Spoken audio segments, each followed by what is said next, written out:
connection? Balco was founded in 1984, Bay Area Laboratory Cooperative. I got a facility and I built the laboratory from the ground up. We did comprehensive blood testing for athletes, and then I designed supplement programs for them. The clear I was buying from a chemist, Patrick Arnold, and he told me that he had this liquid substance that seemed to help with athletes' recovery. So I bought a bottle of this stuff for, I think, $150. It was a 100cc bottle. And you took an eyedropper and you put a couple drops under your tongue. He called it stuff, which now is referred to as THG, tetrahydrogesterone. Somehow this chemist, he created a whole new steroid, okay? And so I got some, I tried it myself. When I tested my own urine, it came back clean. It was because they weren't testing for that because it wasn't on the market. And if it was not illegal and it was undetectable, then I started giving it to athletes, what became known as the clear at the time, which was simply an undetectable designer steroid. Now, the thing about that is, when you look back at the 60s, the 70s, the 80s, hell, even the 90s, especially with no phones, there's really no way they really get caught. They ain't testing for stuff. Especially you look back at like Blow, when, you know, they were flying all the dope over. You could smoke on planes. Man, there was so much wild shit going on back in the day. He talking about, man, just little eye droplets. Put a little bit up under your tongue. You go out there, you perform like you Mo in 2003. The first athlete that I gave the clear to was Bill Romanowski, a football player. And then I started giving it to other world-class athletes like sprinter Tim Montgomery and some other track members of the 2000 Olympic team.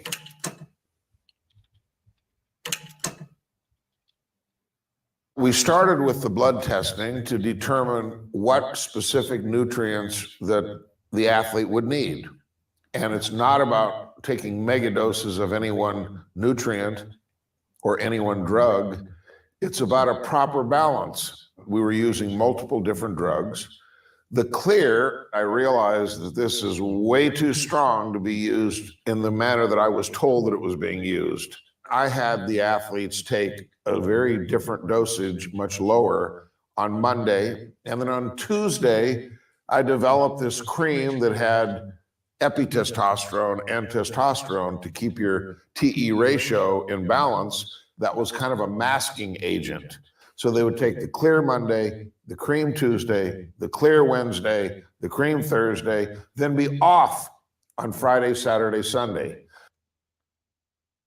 Man, that's so crazy. When you do illegal stuff, how much thought you put into it. Like, he came up with his own.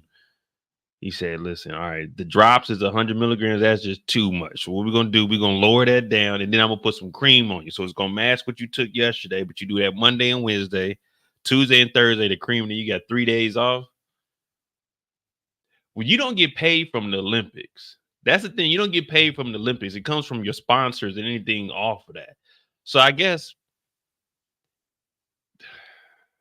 would I have taken steroids in the let's just say 84 for the Olympics? Would I have taken steroids to win so I could go ahead and make like $250,000?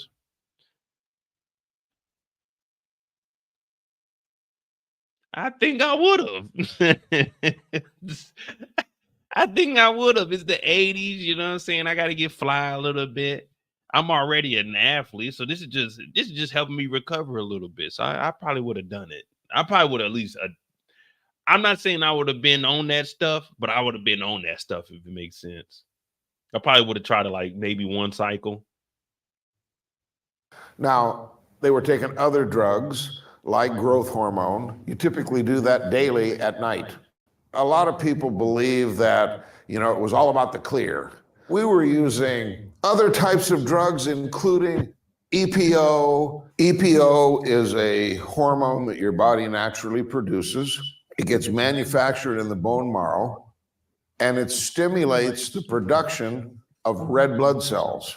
So this really enhances stamina and endurance. You can do more repetitions at a higher intensity. The definition that I got one time from a world-class sprinter was, it turns you into a machine. You simply do not get tired.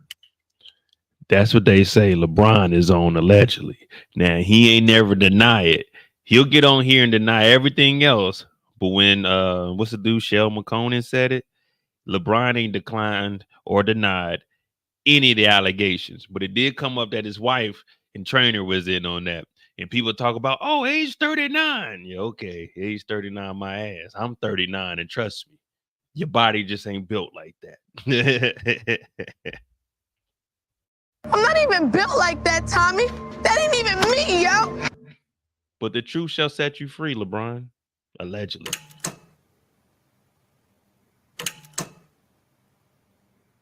Once I received the drugs from the various sources, I would create a calendar for the next month on what days to take the cream, what days to take the clear, what days to inject the growth hormone, what days to inject the EPO.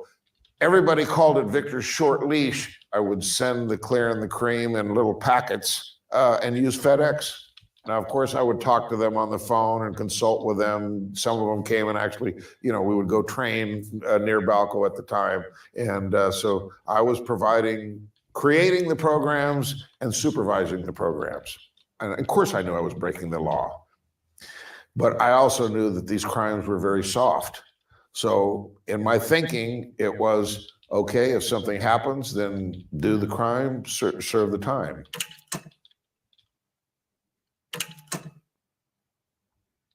Marion Jones's coach approached me first.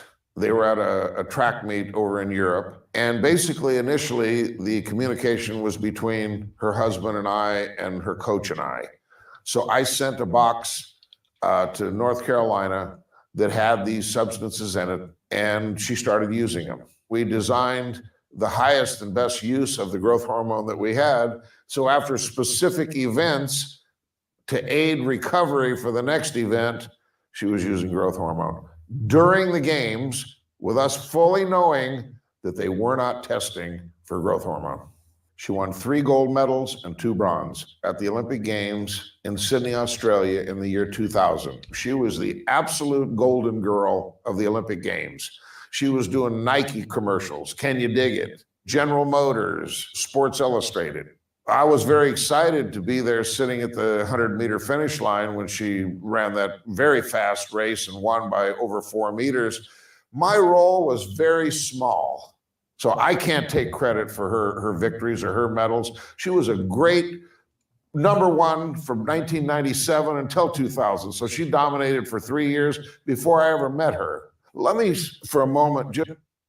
I remember watching her. Nah, I wouldn't be scared of the long-term or the short-term side effects. I mean, I've done a lot of stuff in my life, and I mean, it is what it is.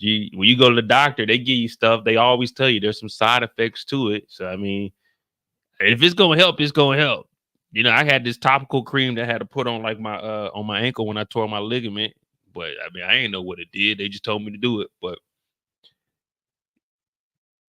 well, no. So he's about to explain what actually happened to her. So Marion Jones, she got all of her gold medals stripped from her. She was running before she got with him. Then in the Olympics, he helped out a little bit, but his was more for like recovery. So she's able to get up and get to do another race.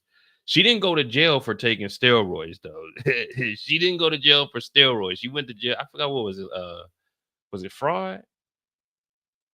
I forgot what else it was. I mean, I think he'll explain it. Just say that I feel very bad for Marion Jones. What I know is that the other girls that were in that 100-meter race with her, they didn't get their emails or tap their phone or do the things that they did to Marion Jones. She was held to a different standard. I don't think that's right, and I feel very sad for what happened to her. Now, real quick, if you don't know who Marion Jones is, here goes a quick video. Shout out to Nikki Swift.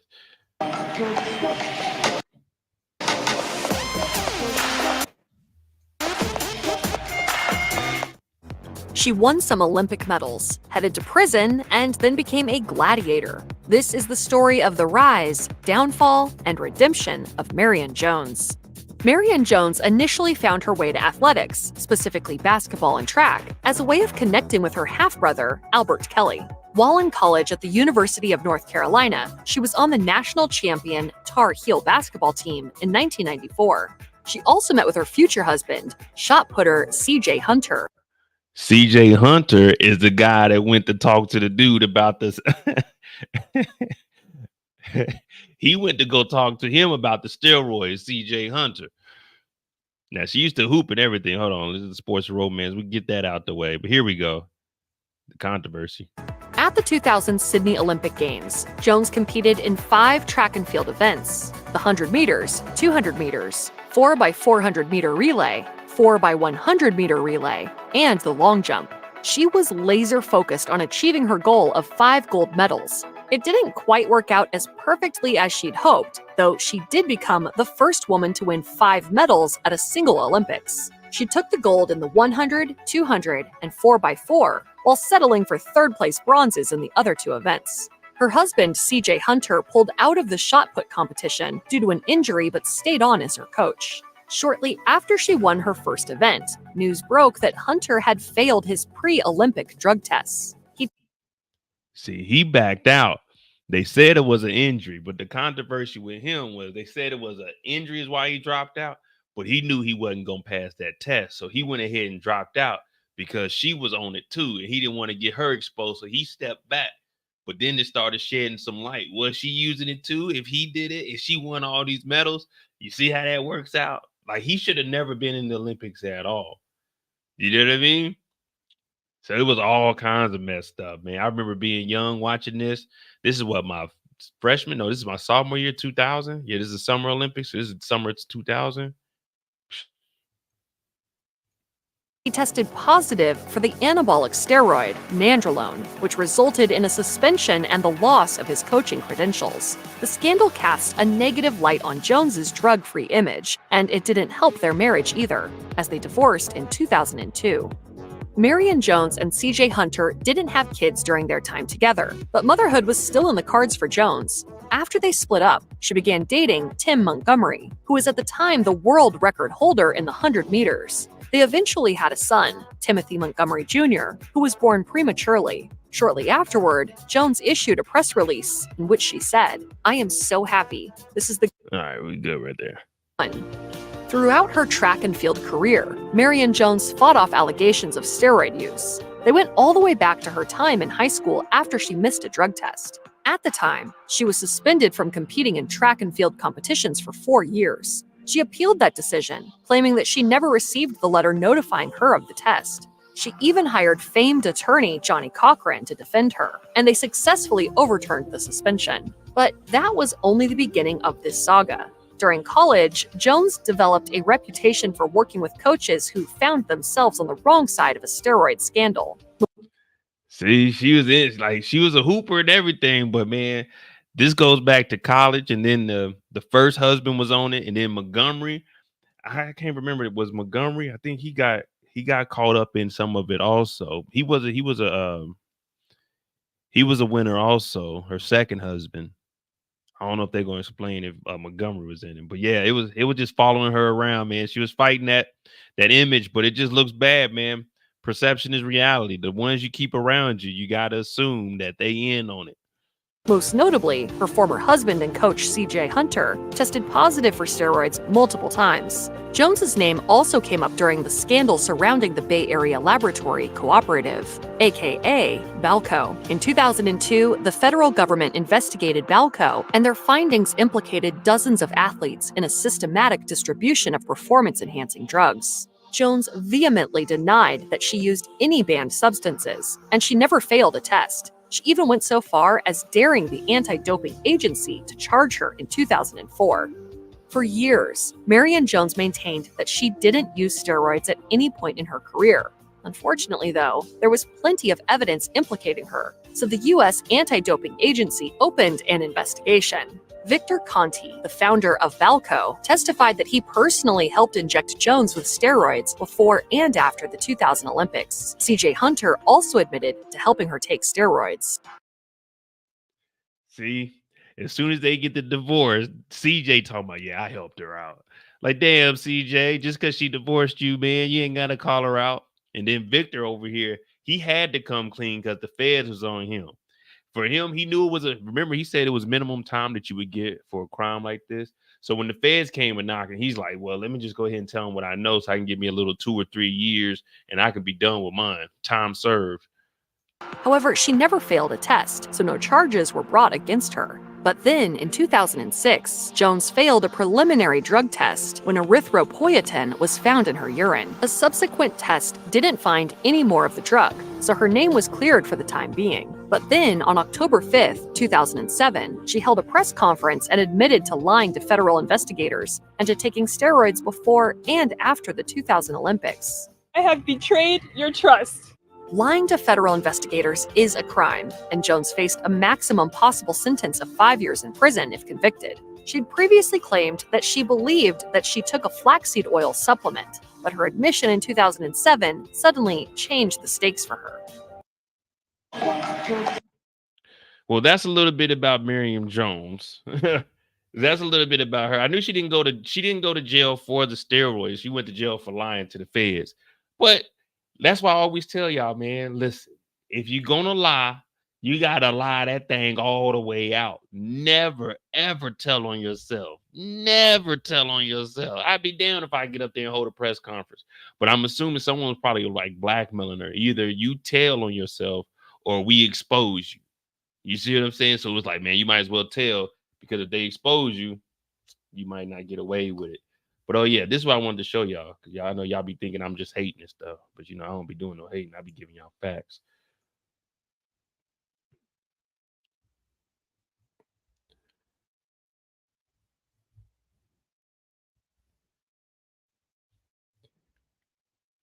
LeBron James' wife and 2 associates named in federal PED investigation.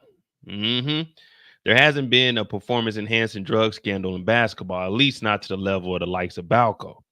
Blah, blah, blah. We already know if we're going to go through all that Balco. LeBron James' longtime friend and business manager, Ernest Mims, as well as his trainer, David Alexander, who was working with James in the past, were named in the unearthed documents as clients of Biogenesis.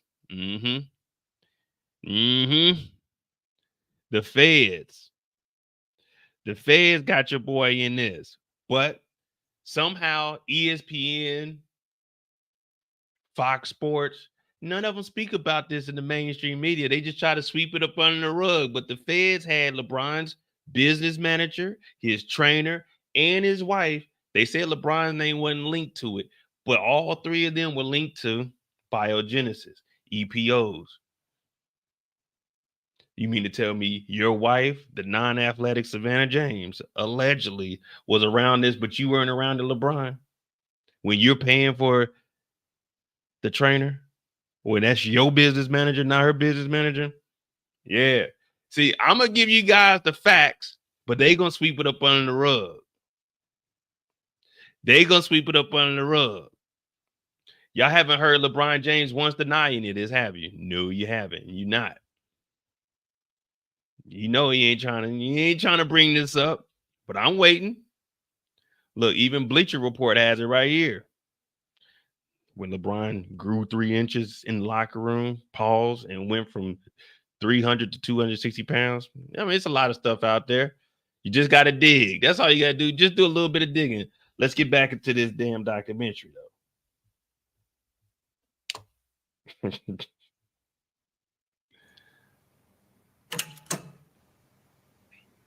Steroids are prohibited. They're on what's called a prohibited substances list. In Olympic sport, the first testing was in 1968.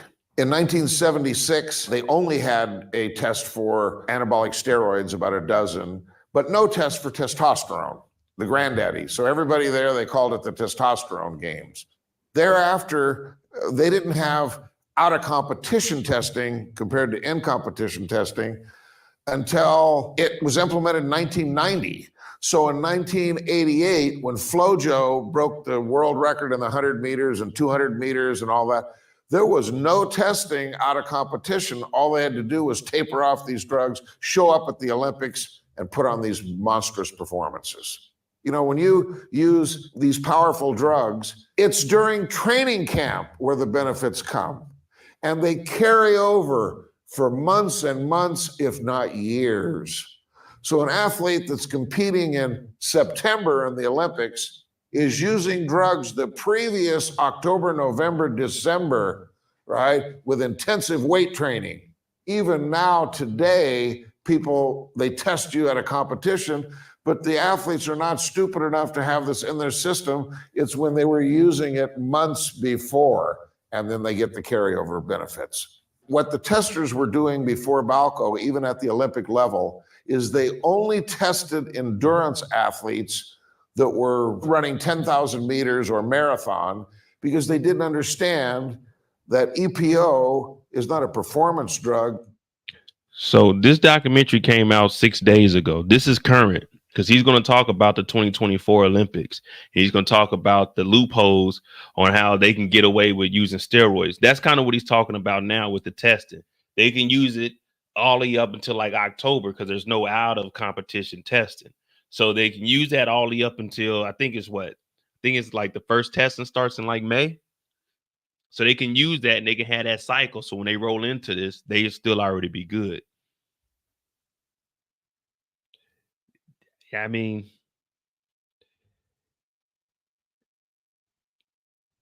think about it. Everybody, you gotta honestly think. Everybody's using it.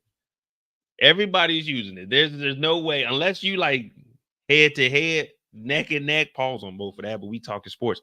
Then you gotta be like, man, ain't no way she's beating me by freaking 4 meters. You know what I mean? 4 meters is crazy. She ain't Usain Bolt, and Usain Bolt wasn't even whooping people like that. That's ridiculous. That's just ridiculous. Like next year, well, next 4 years, I'm gonna get on that stuff, man. Fuck that. I gotta give me at least a gold. You know what I mean? A lot of people, they go out there, they race, but man, if you come home with a bronze medal, people be like, yeah, you third place, but it's still a bronze though. It's still you still got to go stand up on the, you know what I'm saying, on the stage. That you use on the day of the competition, it's a training drug.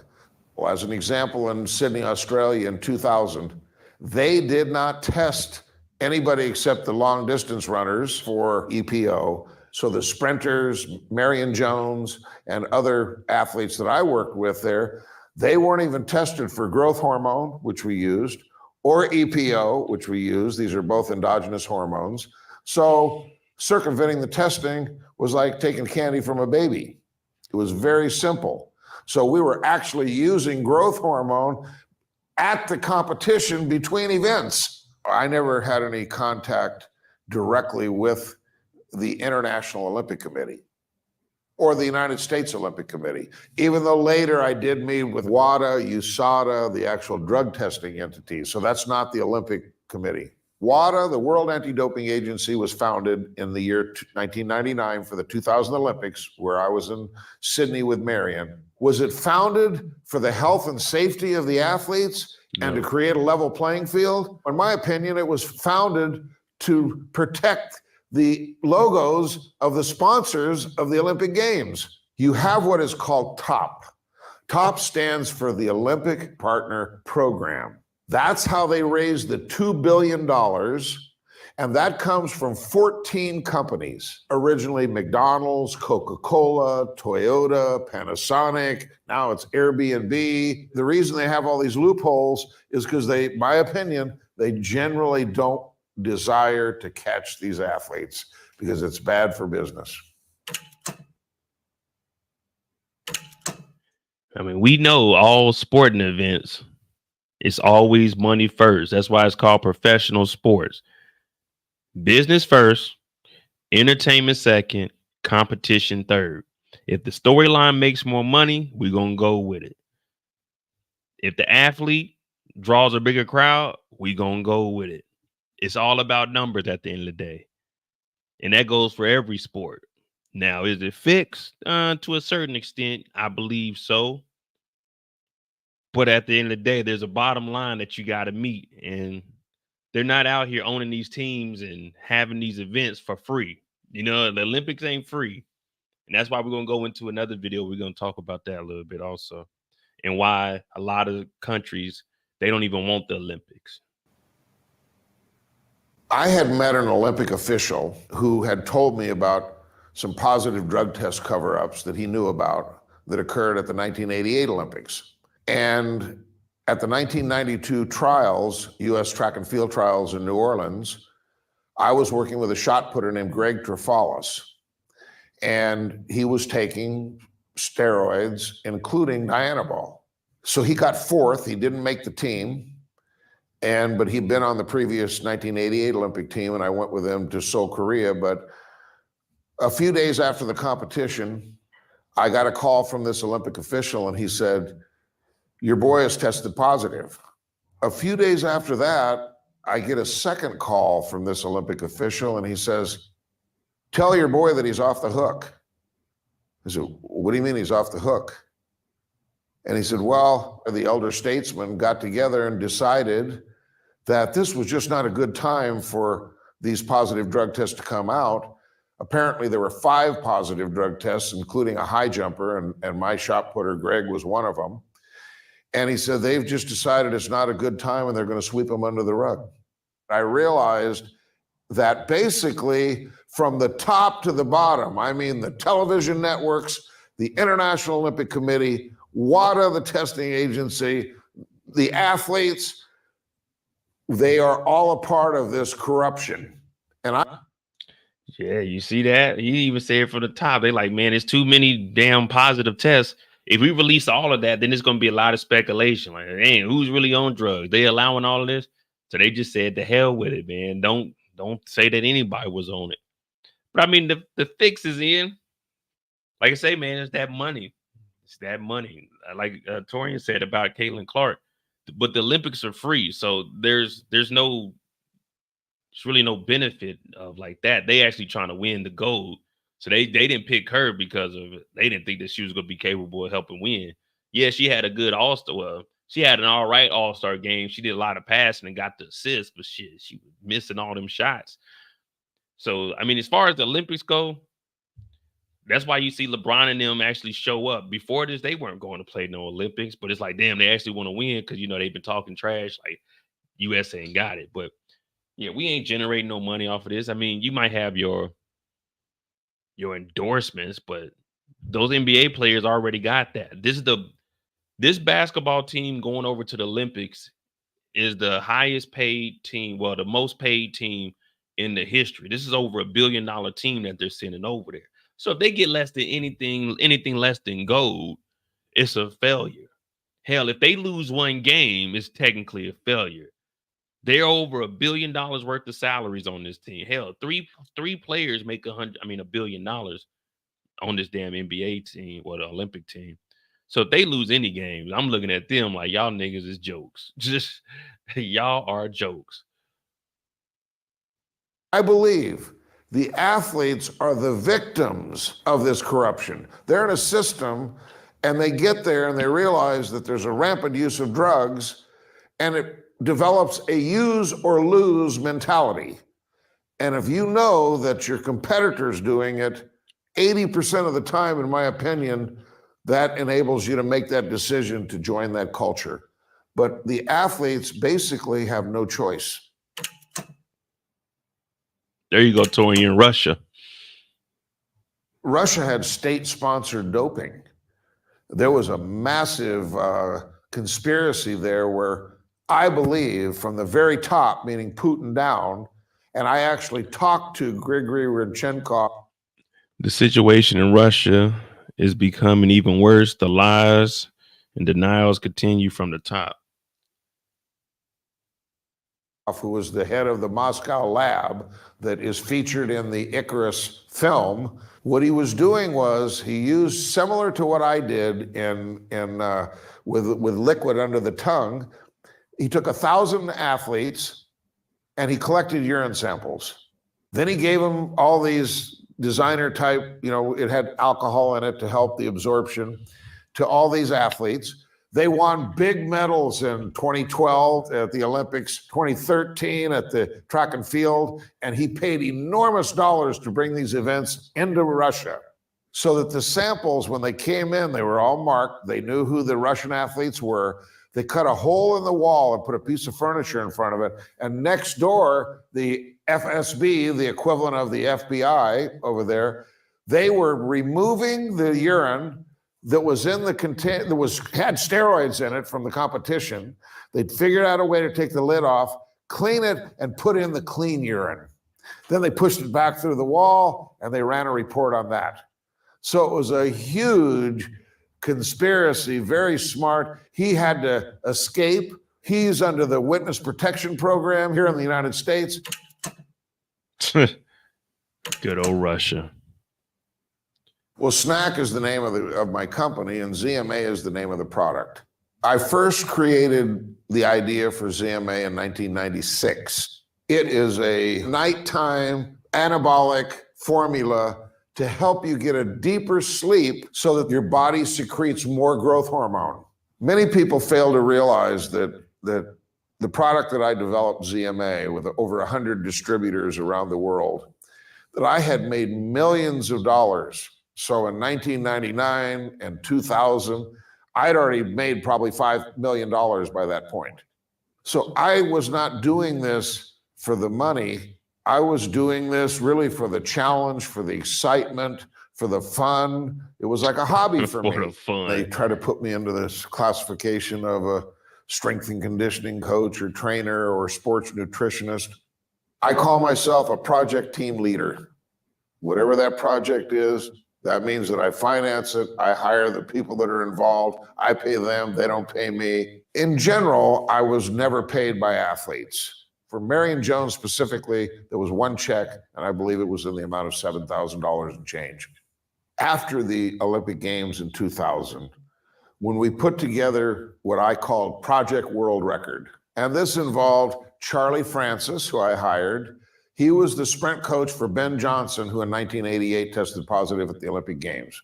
I hired Milos Sarcev, who was a very popular bodybuilder, probably been on over 100 magazine covers, to do the strength and conditioning. It was Tim Montgomery, the athlete, and his coach at the time.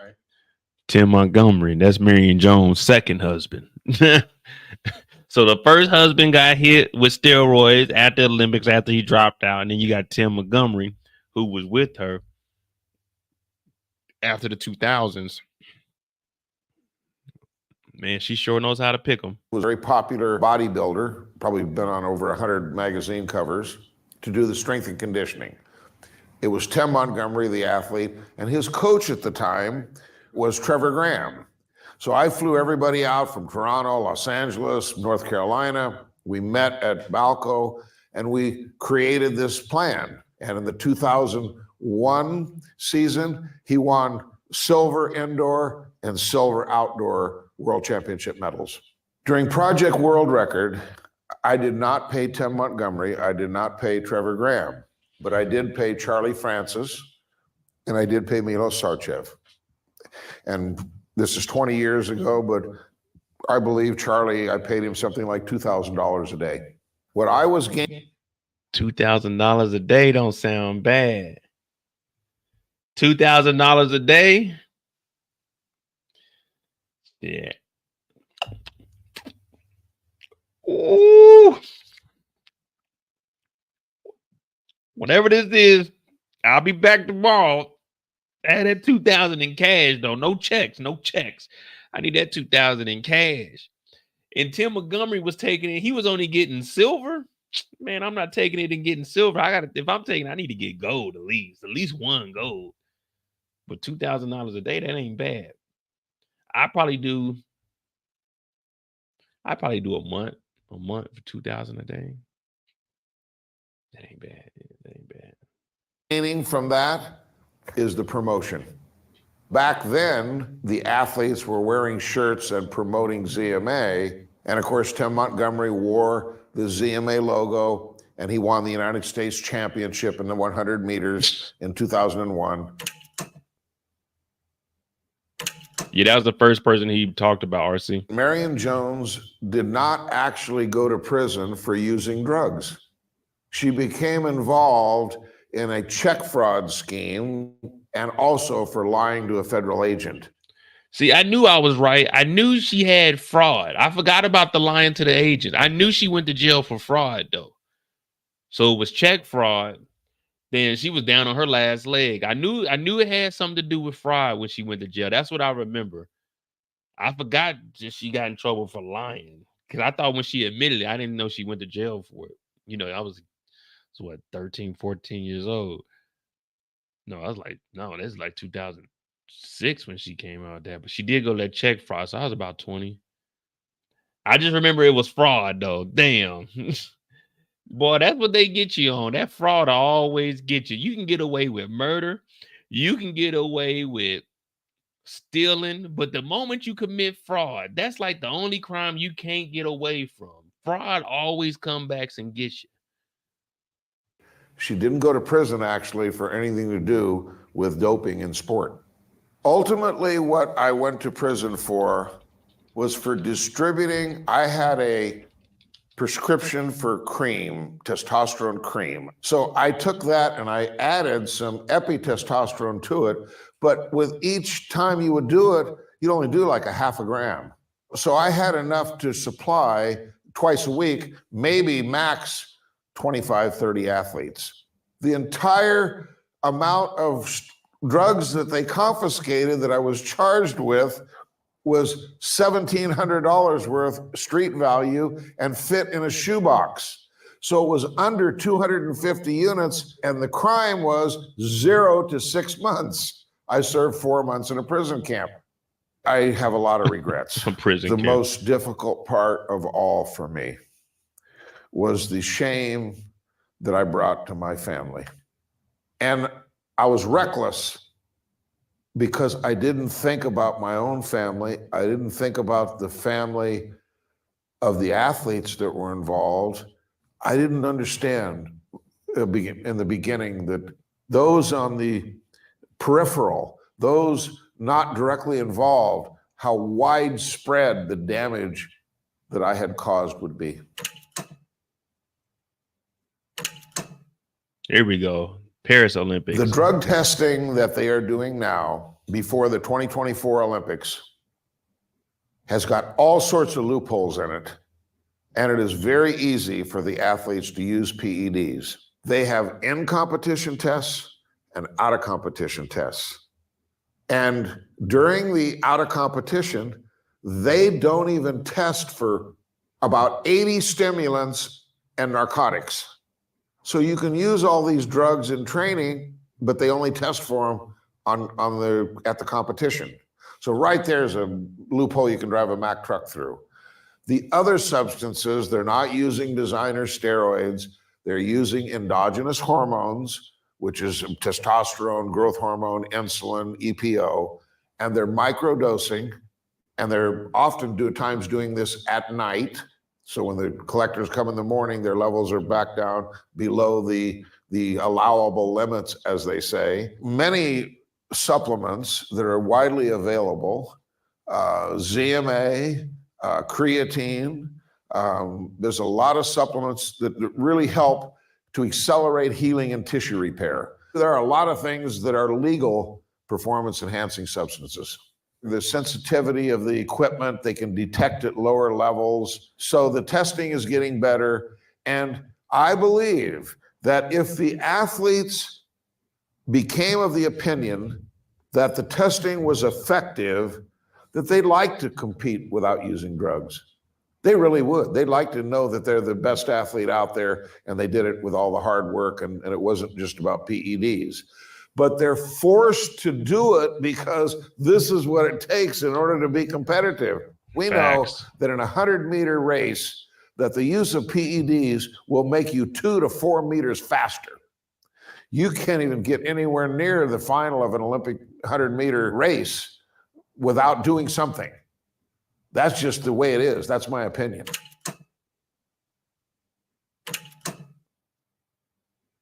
If you remember back in the baseball days of Mark McGuire, Jose Canseco hitting all those home runs, this is what the fans want. They like the train wrecks. They want to know, what's all the dirt? What's the secrets? And I don't know if you've heard about this new enhanced games that they're planning. One of the co-founders of PayPal.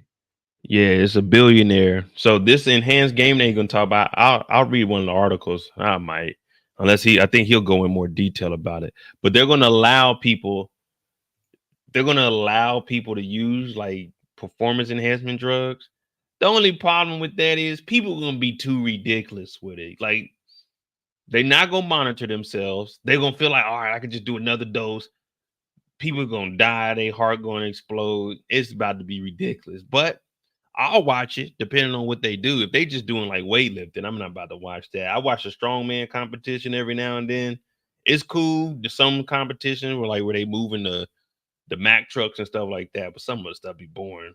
But if they like boxing and shit, okay, I definitely watch that.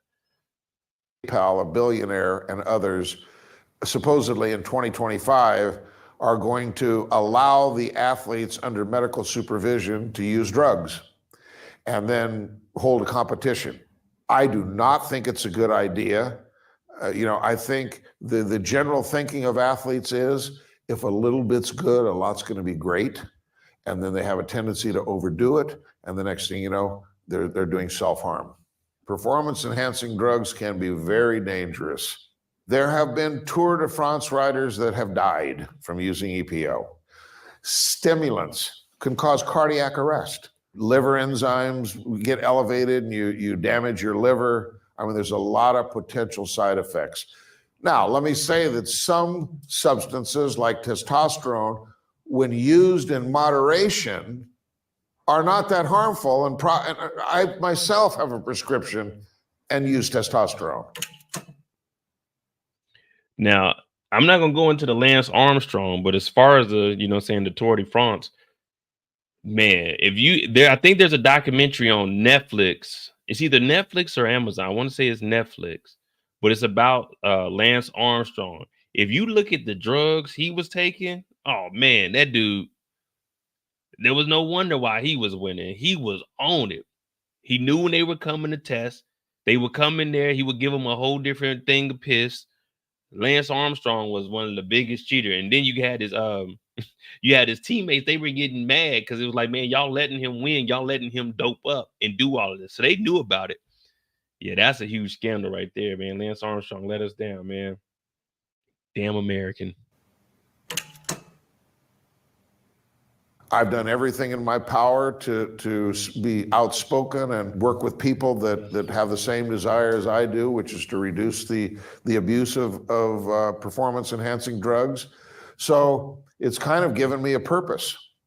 It's important for me for people to understand that ever since I walked out of that prison camp, that I've been clean. I first became an anti-doping advocate in February of 2005. Right now, my focus is on working with world-class boxers. In the last decade, I have worked with 28 world champions.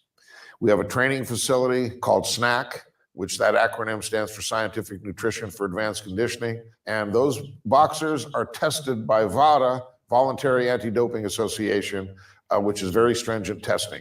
The very first athlete in the world that has done 24/7, 365 testing with VADA is Nonito Donaire. Nonito Donaire was my fighter. I believe my group of SNAC fighters are the cleanest fighters in the entire sport. People say, well, he's so smart that if he tricked us before, he can trick us again. It's now been 12 years that I've been involved with boxing and advocating drug testing. We do live in a society of second chances, and people can and do change. Bill Romanowski, Marion Jones, Trevor Graham, and the U.S. Olympic Committee did not respond to the request for comment. Of course not. Tim Montgomery confirmed in a phone call that he received the clear from Conte in 2000 and ceased taking it in 2002. He also confirmed that Conte did not pay him to participate in Project World Record. All right, Tim Montgomery.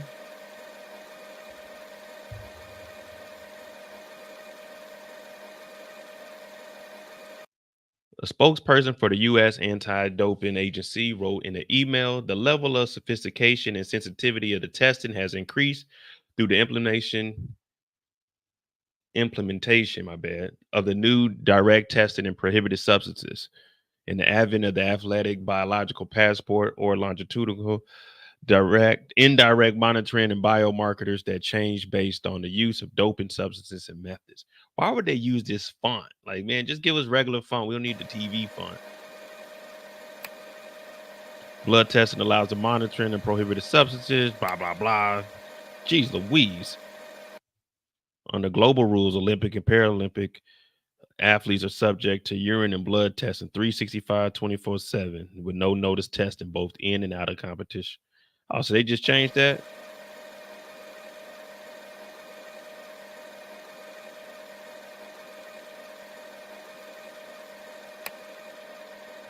Most anti-doping tests are developed considering microdosing section. Oh man, we are not going into all this. It has a potential to enhance. Okay, the list are reviewed annually as a consultant of scientific, medical, and anti-doping experts to ensure it reflects current medical something.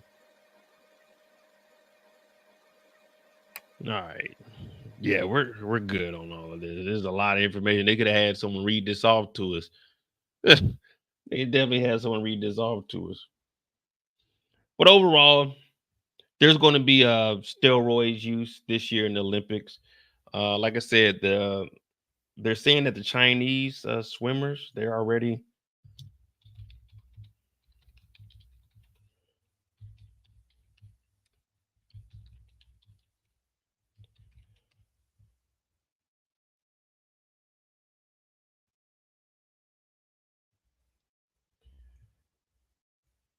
um the Washington Post says, yeah, come on, man, start reading.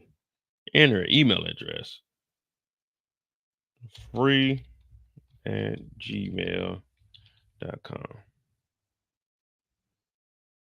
All right, there we go. It looks like I already have a eating account. Free 2024 post at Gmail.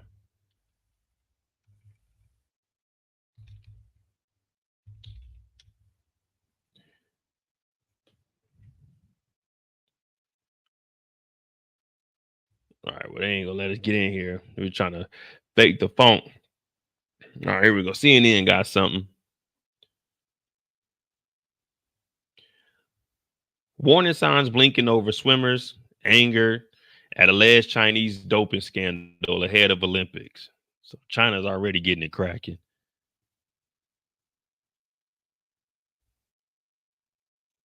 Let me see. The director of the International Sports Advocacy Group has a warning for organizers for the Olympic Games ahead of next week's competitions in the pool. The doping scandal that plagued the sport in recent months isn't going away. New York Times reported in April that 23 Chinese, damn, that's the whole team, ain't it? 23 Chinese swimmers have tested positive for the same banned substance ahead of the Tokyo Olympics and were still allowed to compete in 2021. All right, what they got coming up now, though? Basically looks like 7 years ago, the winner of 23 gold medals testified to Congress about his frustration in handling the widespread Russian. Oh, man, so it's just saying that they don't trust the Chinese because they were bullshitting in 2021. China, I ain't got nothing against y'all, man. This is WADA and the Olympics. I really don't care. I really do not care. Yeah, well, there we go. There we go. All right, so next up, let me see. We got Marion Jones went to jail for her little check fraud. Marion Jones was sentenced Friday to 6 months in prison for lying about using steroids and check fraud scam. Let me see. Where's the check fraud at?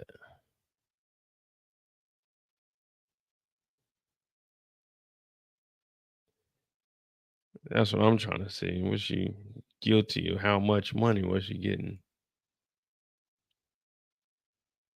Oh, that doc was just on Business Insider. It was about 20, I think it was like 29 minutes,